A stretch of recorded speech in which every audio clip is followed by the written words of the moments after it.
about the choices you've made today? From the clothes you picked to the articles you read.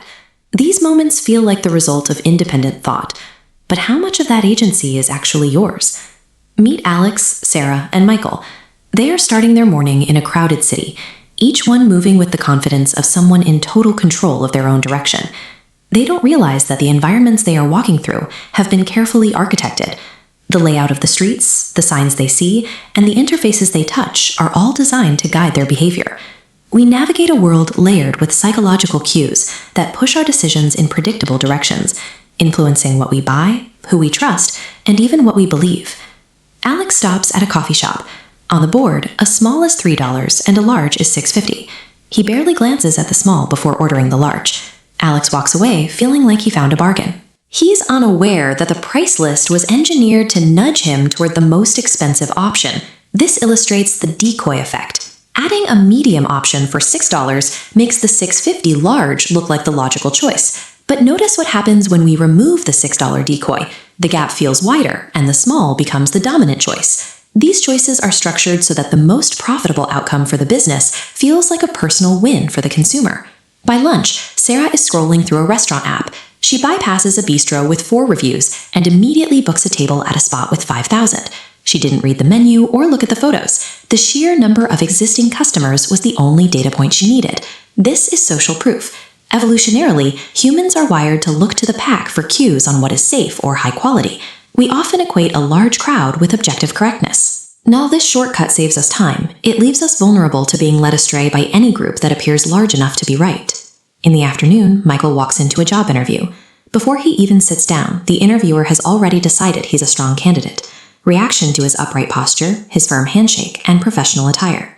Psychologists call this the halo effect. When we perceive one positive trait in a person, our brains tend to automatically fill in the blanks, assuming they are also intelligent, capable, and trustworthy. These mental shortcuts create significant blind spots, causing us to evaluate a person's entire character based on a single superficial variable. To understand why these tricks work, we have to look at how we handle pain. Imagine you're walking down the street and you realize a $100 bill has fallen out of your pocket. Compare that sting to the brief flash of joy of finding $100. As this chart shows, the psychological weight of losing money is significantly heavier than the happiness of gaining the same amount. This is loss aversion. Our biology is hardwired to prioritize the avoidance of pain over the acquisition of an equal reward. This ancient survival instinct drives many of our modern irrationalities, from why we panic during stock market dips to why we stay in jobs or relationships that no longer serve us. Because we are biologically driven to savor self-preservation, our reactions to potential loss become highly predictable, providing a reliable roadmap for anyone looking to influence our behavior. As evening falls, Alex, Sarah, and Michael finally end up at the same dinner table. A phone vibrates on the table. Without a second of conscious thought, all 3 of them reflexively look toward the screen. This isn't a lapse in manners, it's a physiological response. Modern apps are built around dopamine loops and curiosity gaps, specifically designed to trigger these automatic reflexes.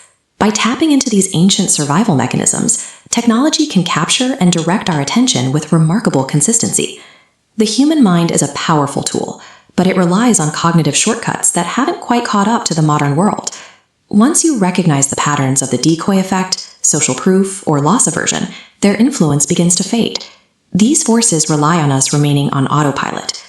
The next time you find yourself making a quick decision, whether it's what to buy or who to trust, try to pause for just a few seconds. By noticing when these shortcuts are being triggered, you create the space to choose more intentionally, rather than simply reacting to the psychological architecture around you.